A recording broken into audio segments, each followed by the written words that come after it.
Compatriotes.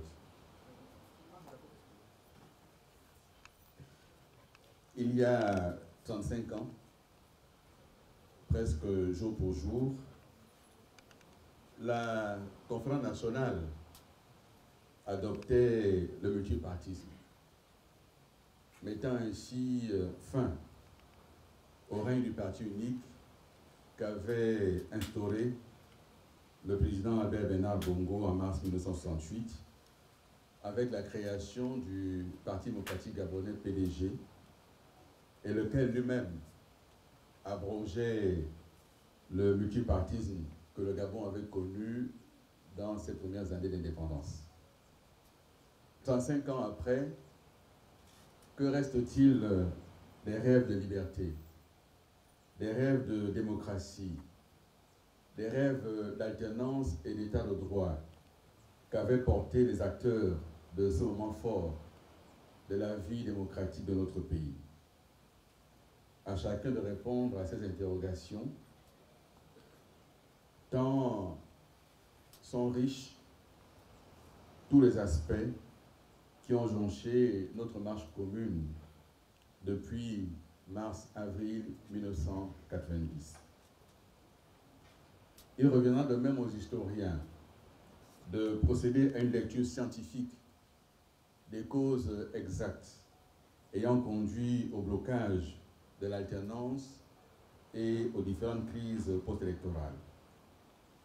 Pour notre part, alors que la Cour constitutionnelle a proclamé de manière définitive les résultats de l'élection présidentielle du 12 avril 2025, il nous faut à présent tourner la page et ouvrir de nouvelles perspectives pour notre action politique commune. Ces orientations nouvelles, nous les tirons principalement d'une part de notre parcours, dont certains aspects ont pu être soldés durant cette campagne électorale, et d'autre part de notre expérience partagée. J'ai en effet définitivement tourné la page de mon appartenance au Parti démocratique gabonais, de même que celle de ma participation au régime qu'avait incarné Ali Bongo Ondimba et dont le président actuel assure la continuité jusque dans ses formes les plus déguisées. Ma rencontre avec les Gabonaises et les Gabonais au cours de mon chemin de Damas m'a conduit à porter un regard lucide sur ce qui s'est produit dans notre pays et sur les leçons à en tirer. De ces rencontres avec toutes les couches de notre société, dans les villes comme dans les villages, j'ai également tiré les principaux enseignements ayant présidé à l'élaboration de notre projet de société que nous avons présenté à nos compatriotes lors de cette élection. Ce projet a recueilli plus de 20 000 voix selon les suffrages que le ministère de l'Intérieur a bien voulu nous accorder. Et ces voix, il faut bien le reconnaître, étaient bien au-delà de ce chiffre. Ces voix méritent davantage. Et notre projet lui-même mériterait d'être vulgarisé auprès de nos compatriotes, car il répond à leurs préoccupations immédiates pour ce qui est de la solidarité nationale et de la redistribution des richesses. Les minima sociaux que nous avons préconisés représentent en effet une solution concrète aux attentes légitimes d'une part importante de la société gabonaise. Les politiques publiques engagées depuis de longues années ont en effet laissé sur le bord de la route de nombreux compatriotes. Il n'est pas possible d'envisager une paix sociale et civile durable si des solutions urgentes n'y sont apportées. Le minimum jeunesse, le minimum vieillesse et le revenu universel garanti de 150 000 francs CFA par mois ont été conçus pour garantir la justice sociale, l'équité, la solidarité et la paix. Mes chers compatriotes, notre combat politique commun, débuté dans le rejet du projet de constitution adopté par référendum en novembre 2020, ne saurait s'achever avec l'élection présidentielle d'avril 2025. Cette date du 12 avril 2025 doit au contraire marquer le début d'un nouvel engagement pour faire triompher nos idéaux partagés. Il nous faudra travailler à atteindre le plus grand nombre de personnes. Travailler à partager l'idée d'un retour assumé à l'esprit et à la lettre de la Constitution de 1991. La Constitution actuelle, fruit du coup d'État du 30 août 2023 et de ses usurpations, est porteuse de danger pour notre vivre ensemble, pour nos libertés et pour l'équilibre de nos institutions. Sa mise en œuvre ne pourra conduire qu'à des dérives dont personne ne mesure à ce jour les véritables conséquences. Nous devrons de même innerver le corps social gabonais de l'idée d'une gouvernance nouvelle, fondée sur la transparence et la moralisation de la vie publique, toutes choses devant aboutir à la société de confiance que nous appelons de tous nos vœux. Mesdames et messieurs, tout au long de la campagne électorale, j'ai indiqué que sitôt mon élection acquise, je mettrai en place la commission Vérité, Justice et Réconciliation. J'avais également affirmé que même dans l'hypothèse d'une non-élection, j'allais continuer à me battre pour que la vérité de ces crises post-électorales 2009 et 2016 soit connue. Je tiendrai parole. Cette demande ne quittera pas notre engagement politique. Les autorités de la transition avaient indiqué qu'elles attendaient le nouveau gouvernement issu des élections. Le moment est donc venu pour que ce sujet soit à nouveau sur la table. Je m'y emploie. À tous ceux qui se sont engagés à nos côtés durant cette campagne électorale, à ceux qui nous ont accordé leur suffrage sans pression aucune, il me faut apporter un certain nombre d'éclairages avant de poursuivre mon propos. Ces derniers temps, j'entends de nombreux commentaires et analyses sur de supposées discussions qu'il y aurait entre le pouvoir et moi. Il n'en est rien. Il n'en est rien. Je ne suis en discussion avec personne. Aucun poste ne m'a été proposé et je n'ai rien demandé à personne. Je sais qu'il s'est instauré dans notre pays une pratique de marchandage politique. Outre que je n'en vois pas l'intérêt et l'objet, ni même la pertinence dans la situation actuelle de notre pays, il convient surtout de relever que cela est contraire à ma conception de la démocratie, de la gouvernance et de l'état de droit. En effet, de mon point de vue, le vainqueur de l'élection présidentielle doit gouverner et gérer le pays avec ceux qui l'ont aidé à gagner l'élection. Ceux qui ont perdu doivent pour leur part travailler à rendre leur projet majoritaire dans l'opinion et à le soumettre à nouveau le moment venu.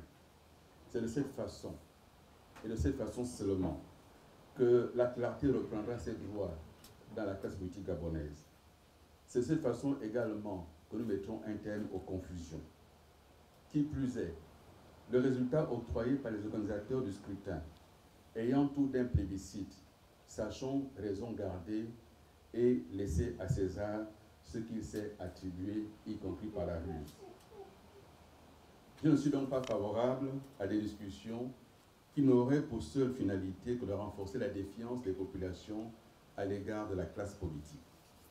En outre, j'entends des commentaires dans un autre sens et des débats autour du supposé statut de leader de l'opposition.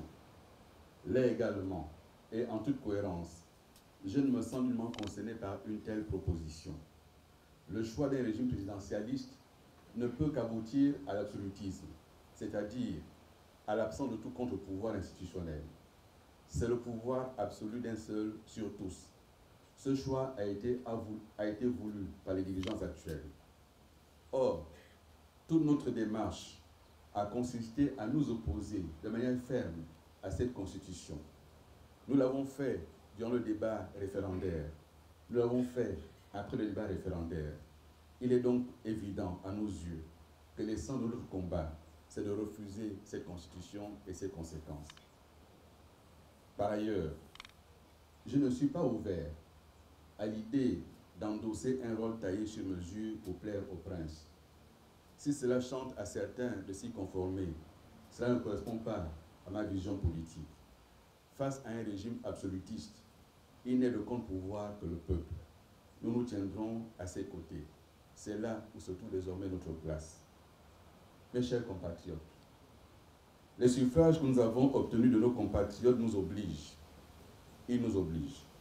Ils ne sont certes qu'une première étape, mais est-ce que nous serons assez courageux Est-ce que nous serons assez ambitieux?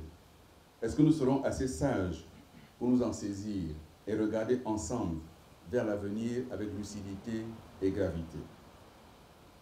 Durant les 15 jours de campagne que nous venons de vivre, et même avant, nous sommes passés par des souffrances véritables. Nous avons affronté des doutes, des suspicions. Nous avons enduré injures et colibets, et ce faisant, nous avons payé le prix de notre liberté. Cette liberté retrouvée, nous ne permettrons à personne de nous la reprendre. Personne. Pour la première fois, depuis le début de notre carrière politique, mon nom, Billy Bizeux, n'est plus attaché à une personne. Le 12 avril 2025, je suis allé à la reconquête de ma liberté. Je ne suis plus l'homme de personne. Cette liberté retrouvée et reconquise avec vous doit conduire à plus de responsabilités. Cette responsabilité, elle repose sur chacun de nous, ici comme ailleurs. L'avenir que nous avons choisi de dessiner ensemble doit être conforme à nos démarches de rupture, celles que nous avons proposées aux Gabonaises et aux Gabonais durant la campagne électorale. Ce ne sera pas facile. Nous devrons nous départir de nos anciennes manières de voir la politique, de nos habitudes, mais nous devrons également tenir la barre afin d'ouvrir des champs nouveaux à la jeunesse qui nous regarde et qui nous a suivis. De ce fait, oui, mes chers compatriotes, il nous faut nous doter urgemment d'un instrument politique capable de porter nos aspirations. Nous le ferons. Nous le ferons.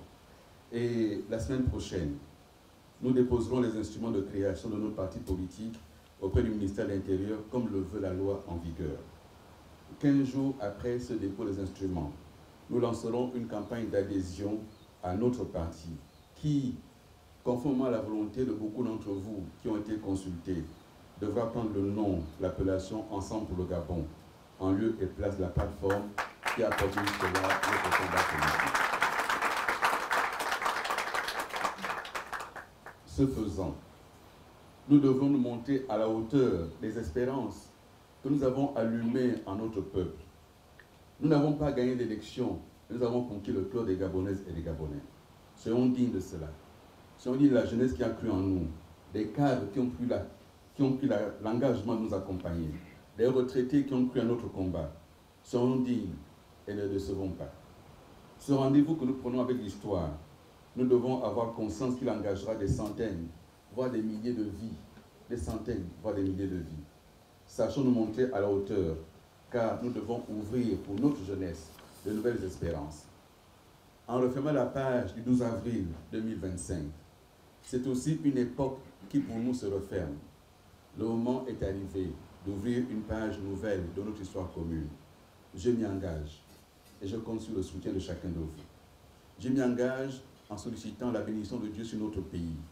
Que Dieu bénisse la République, qui bénisse le Gabon. Vive le Gabon debout, immortel et éternel. Je vous remercie.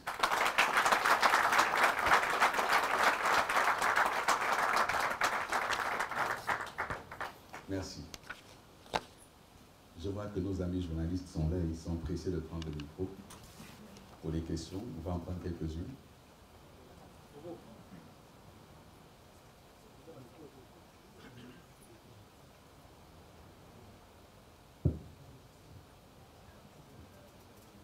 Qui sera le premier de cordée? François Duc ne veut pas. À tout seigneur, tout honneur. Bonsoir, Monsieur le Président. Vous dites que le 12 avril, c'est derrière, il faut regarder devant. Et également, pas de marchandage, en tout cas dans les réseaux sociaux, beaucoup en parlent. Mais au vu des impératifs, au vu des difficultés, est-ce qu'un cabinet d'ouverture, est-ce que faire appel à la riche, je souligne bien, riche expérience du président Alain-Claude Guinée-Bizet, c'est faire vraiment injure à votre vision du Gabon? Est-ce que fermer la porte de l'ouverture, ce n'est pas un peu nager à contre-courant? Parce qu'au vu des difficultés du Gabon, ce n'est pas très sûr qu'une seule personne puisse avoir toutes les solutions. Mais vous connaissez le sens du plébiscite. Le plébiscite veut dire qu'on a besoin de personne. Non, je crois qu'un des éléments qui a contribué à la confusion générale dans le pays, ça a été cette pratique qui a voulu qu'au lendemain d'une échéance présidentielle, la classe politique se retrouve pour discuter et pour parler sommairement, se partager le gâteau pour reprendre l'expression des autres. Je ne suis pas dans cette vision. Cette vision a fait beaucoup de mal à notre pays, a causé beaucoup de tort à la compréhension que les Gabonais ont de la vie politique. Et j'ai indiqué que je sais d'où je viens. Je sais que pendant tout ce parcours, il y a eu des suspicions, il y a eu des soupçons. Est-ce que Lili Bizo n'est pas dans un jeu? Est-ce que ma démarche elle est claire, elle est transparente? Et je pense que notre pays a beaucoup de cadres, beaucoup d'élites qui ont beaucoup d'expérience, et y compris aux côtés de ceux qui ont contribué à cette élection de l'autre. Et je crois qu'il faut laisser à César ce qui lui appartient, ce qu'il a voulu prendre. Permettez-moi d'insister. Vous êtes arrivé, selon les résultats du ministère de l'Intérieur, deuxième. Donc, de facto, vous êtes le porte-étendard de l'opposition. De facto. Là encore, ne pas vouloir endosser cette veste, est-ce que ce n'est pas quelque part se déminer de vos responsabilités devant vos compatriotes qui vous ont placé en seconde position? Je n'étais pas candidat pour le numéro 2. J'étais candidat pour être élu. Je ne l'ai pas été, ça veut dire que les compatriotes à qui j'ai soumis un projet n'ont peut-être pas été tous au courant de ce projet. Ils n'ont peut-être pas bien compris, mais je suis convaincu que c'est le meilleur projet pour le Gabon. Et la place qui va être la mienne dans les semaines, les mois, les années à venir, va être de travailler pour que ce projet soit connu des Gabonaises et des Gabonais, qu'il soit partagé par les Gabonais et qu'il devienne majoritaire dans le pays. Monsieur le Président, la toute dernière question, j'ai eu l'honneur d'ouvrir, je continue, tant que quelqu'un ne va pas lever la main. Je n'avais pas fini de répondre, mais bon, c'est pas grave. Je vous en prie. Donc, avec Ensemble pour le Gabon, ça va faire à peu près 110 partis, si mon décompte est bon. Or, selon la nouvelle constitution, il serait question de regroupement de partis. Vous souhaiterez maintenir Ensemble pour le Gabon ou vous fondre dans, on va dire quoi, dans un groupe se rapprochant de votre idéologie, de votre vision pour le Gabon? Cette constitution a été adoptée, je respecte cela, mais il ne vous a pas échappé que je l'ai combattue, y compris pour ces raisons-là. La liberté, c'est le principe. La camisole de force pour des partis politiques qui seraient obligés de se regrouper par je ne sais quelle idéologie, je ne sais pas ce que ça veut dire, et donc on va déposer nos demandes de statut au ministère de l'Intérieur, notre demande de reconnaissance du parti, on va déposer, et on verra. Mais dans tous les cas, nous mènerons ce combat. Personne ne mettra personne dans une camisole de force.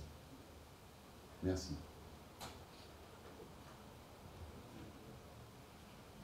François Duc ayant enchaîné, peut-être qu'il a posé des questions que les autres pourraient poser. Bonsoir Président, je vais au nom de la rédaction de Gabon 24.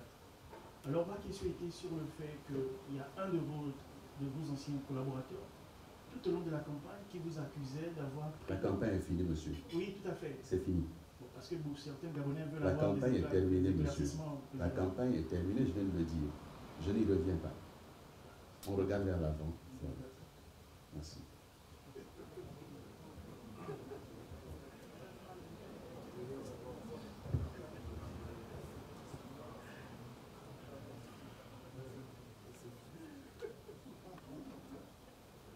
Bien, s'il n'y a plus de questions, je vous remercie. Je vous invite à encore François Duc.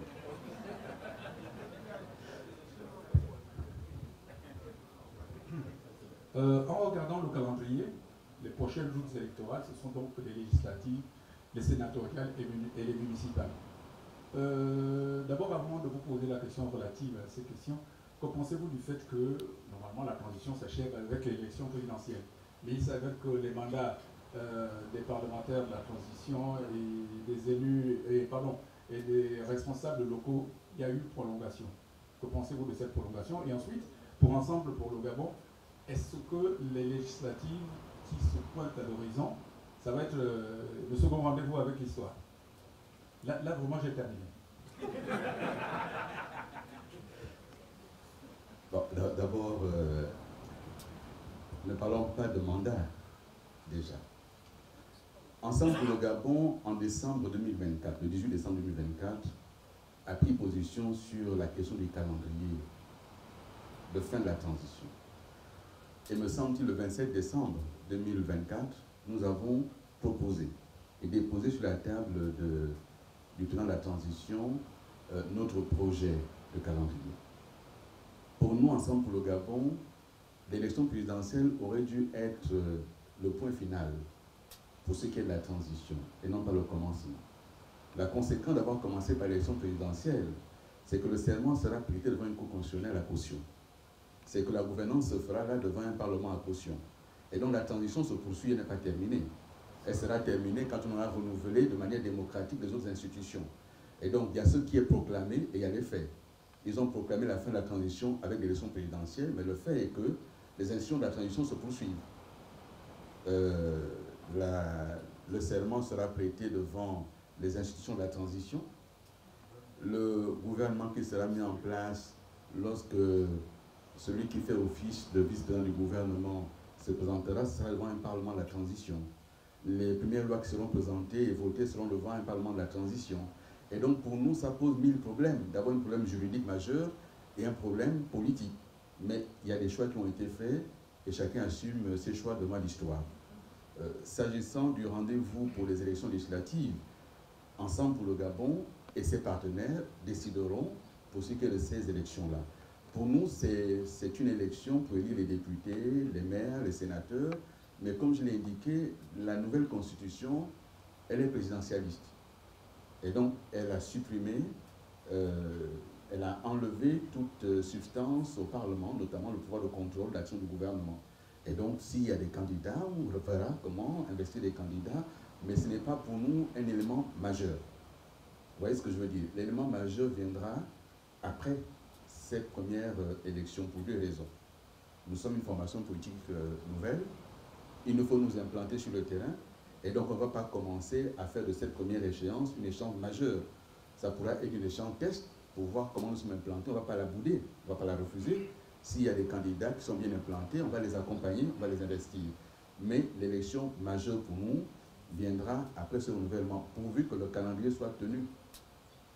Dernière chose sur ce sujet, à moins que les choses aient changé, mais est-ce que quelqu'un sait aujourd'hui quel est le découpage électoral pour lequel on va aux élections? On a ajouté les sièges de députés de l'étranger, ils vont d'où à où, ça concerne quelle circonscription exactement. On a ajouté les sénateurs, est-ce que ça a été déterminé? Donc il y a des préalables, il y a des éléments qu'il faut connaître d'abord avant de se déterminer. Merci François. Bien, on peut donc aller, je vous invite à un vin d'honneur à côté, on pourra continuer les échanges sur place. Merci d'être venu et ce qui est important à retenir dans ce que nous venons de dire, c'est trois choses. Première chose, l'élection présidentielle est derrière nous. C'est fini, c'est pour ça d'ailleurs qu'on n'a pas porté le recours. Donc, les suffrages qu'on nous a attribués, on les prend. La deuxième chose, c'est qu'en respect de ces suffrages attribués, et après avoir écouté les compatriotes, nous devrons porter notre projet politique à travers un instrument dédié, donc un parti politique. Et je ne souhaite pas qu'on aille mal interpréter, parce que tous les leaders qui ont accompagné Ensemble pour le Gabon sont là, et ils sont partie prenante de cela. Ce parti politique que nous allons déposer ne se substitue pas à leur parti politique, mais le moment venu, nous allons regarder comment on continue à travailler ensemble dans une coalition, une formation politique, et un regroupement de partis politiques. La troisième chose que je souhaite que nous retenions, c'est qu'en ce qui concerne le parcours de M. Alain-Claude Guidibézeux, le 12 avril a été la fin d'une époque. Et le 12 avril a ouvert la porte pour une nouvelle époque. Et donc je suis désolé pour notre jeune compatriote de Gabon 24. Ce n'est pas tant que je n'ai pas voulu répondre à votre question, c'est seulement qu'en toute logique, c'est terminé la campagne présidentielle et je ne souhaite pas continuer à m'étendre sur ce sujet. Merci beaucoup et que Dieu vous garde.